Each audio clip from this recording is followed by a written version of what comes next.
دن کے 11 بجے ہیں۔ السلام علیکم، یہ ریڈیو پاکستان ہے۔ ترنم حامد سے خبریں سنیے۔ اہم خبروں کا خلاصہ۔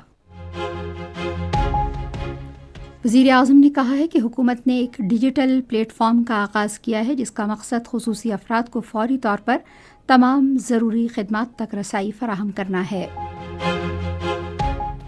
نائب وزیر اعظم نے نیو یارک میں اقوام متحدہ کے سیکریٹری جنرل سے ملاقات کے دوران جموں و کشمیر کے تنازع کو سلامتی کونسل کی قراردادوں کے مطابق منصفانہ طور پر حل کرنے پر زور دیا ہے۔ بیلاروس نے پاکستان کے زرعی شعبے کو مضبوط بنانے اور فصلوں کی پیداوار بڑھانے کے لیے ہیوی ڈیوٹی ٹریکٹرز فراہم کیے ہیں۔ اور آئی سی سی چیمپئنز ٹرافی کا دوسرا میچ آج بنگلہ دیش اور بھارت کے درمیان دبئی میں کھیلا جائے گا۔ اور اب خبریں تفصیل کے ساتھ۔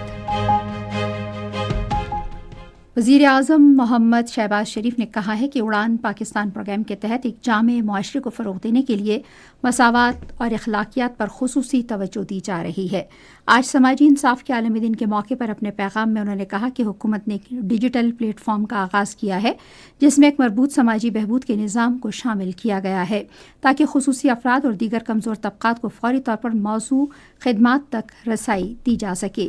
وزیر اعظم نے کہا کہ شہریوں کے حقوق کے تحفظ کے لیے کئی پروگرام شروع کیے گئے ہیں جن کا مقصد ترقی میں رکاوٹ بننے والے جانبدارانہ اور متعصبانہ عناصر کا خاتمہ کرنا ہے۔ شہباز شریف نے کہا کہ یہ دن غربت، صنفی عدم مساوات اور امتیازی سلوک جیسے اہم مسائل کو حل کرنے کے لیے اقدامات کا تقاضا کرتا ہے اور اس دن کو منانے کا مقصد ایسے معاشروں کا قیام ہے جہاں تمام افراد کو یکساں حقوق اور مواقع حاصل ہوں۔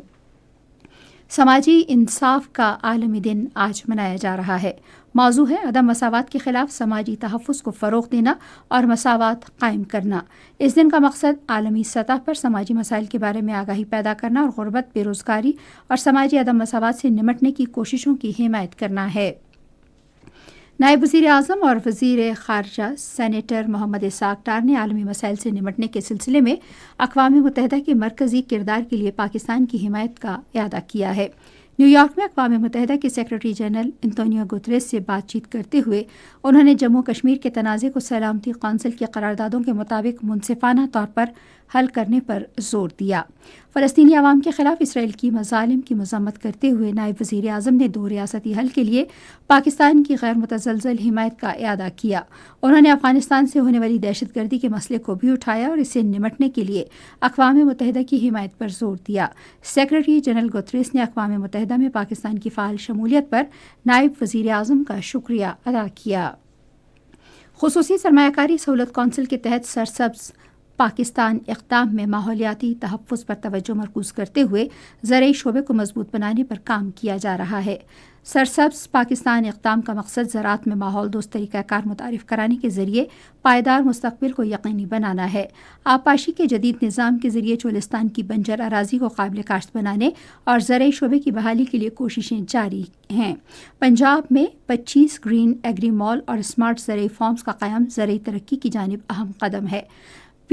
پیروال اور مظفر گڑھ میں ماڈل زرعی فارمز کے قیام سے کسانوں کو جدید زرعی طریقوں کے بارے میں آگاہی فراہم کی جائے گی۔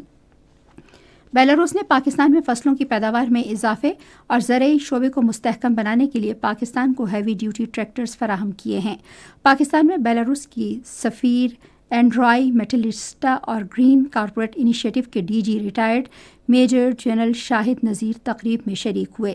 بیلاروس کے ہیوی ڈیوٹی ٹریکٹروں کے مختلف زمینی حالات میں قابل عمل تجربات کیے جائیں گے۔